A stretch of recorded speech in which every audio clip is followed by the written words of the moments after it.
Hi up guys, in this video I will show you how to delete saved pins on Pinterest application.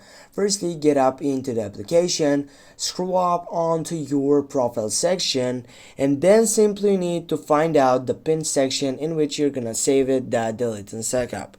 Firstly, I will go with this and I will choose this pin, and now what you need to do, you need to tap on the three dots on your right upper side, and then you can go for the first selection, which is manage edit pin. Go for that section, and here guys you can find out all these section sites. And now what you're gonna do, you're gonna click right down on the last selection, which is delete this pin, and it will shows up a selection which will get up and ask you if you are sure to get up and delete the pin.